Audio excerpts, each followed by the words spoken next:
से एक सवाल है हज़रत के, जैसे रमज़ान शरीफ में तरावी होती हैं तो 10 दिन की तरावी, 3 दिन की तरावी, 7 दिन की तरावी आजकल ट्रेंड है, तो ऐसी तरावी पढ़ना कैसा? अब ये समझ में नहीं आता कि ये ऐसा नाम क्यों रखते हैं, 10 दिन की तरावी, 7 दिन की तरावी, 3 दिन की तरावी। क्या 3 दिन के बाद तरावी फिर माफ हो जाती है?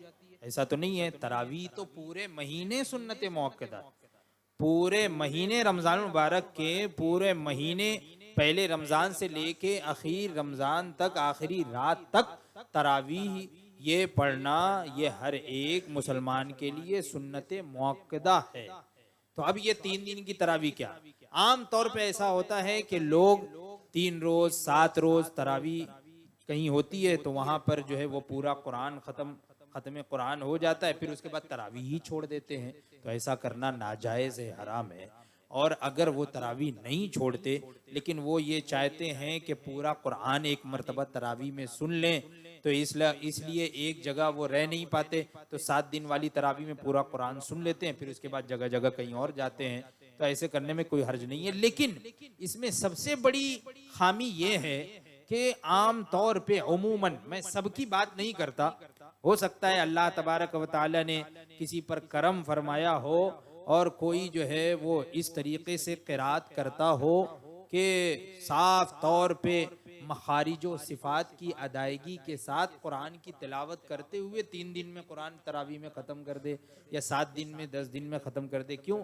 इसलिए कि अगर 7 दिन में ख़त्म करना है तो अब पहले दिन 5 पारा, दूसरे दिन 5, फिर उसके बाद 3 2, इस तरीके से अब 5 पारे तरावी में पड़ेगा। अब आराम आराम से अगर पढ़ना चाहेगा तो पूरी रात निकल जाएगी 5 पारे पढ़ने में। अब वो 1 घंटे में ही जो है वो तरावी भी खत्म हो जाती, 5 पारे भी हो जाते, तो क्या पढ़ता है आदमी?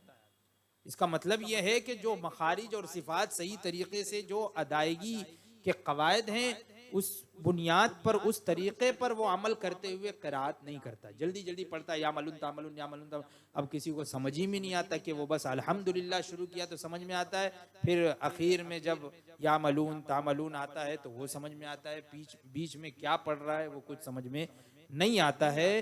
तो हदीस पाक में है कि बाज कुरान पढ़ने वाले ऐसे हैं कि कुरान खुद उन पर लानत भेजता है, खुद कुरान उस पर लानत फरमाता है। तो ये ऐसे ही लोग हैं जो कुरान का मजाक उड़ाते हैं, कुरान को इस तरीके से पढ़ते हैं। कुरान तो खुद इरशाद फरमाता है, वरत्तिलिल कुरान तरतीला, कुरान को तरतील के साथ ठहर ठहर कर पढ़ो। लिहाजा मुनासिब और बेहतर अफजल मुस्तहब यही है कि जो 27 रोज़ा जो तरावी होती है, जहाँ कारी साहब क़िरात के साथ अच्छे तरीके से मखारिज और सिफात की अदायगी के साथ तरावी पढ़ाते हों, वहीं पर हाजिर हो। क्योंकि 27 दिन वाली में भी जो है वो बाज़ जगह 20 मिनट में ख़त्म हो जाती है, 25 मिनट में ख़त्म हो जाती है। वहाँ पे भीड़ लगी होती है, रोड का रोड भरा होता है, वहाँ पे भी ऐसी तेज़ी के साथ, इतनी तेज़ी के साथ क़िरात होती है कि कुछ समझ में नहीं आता।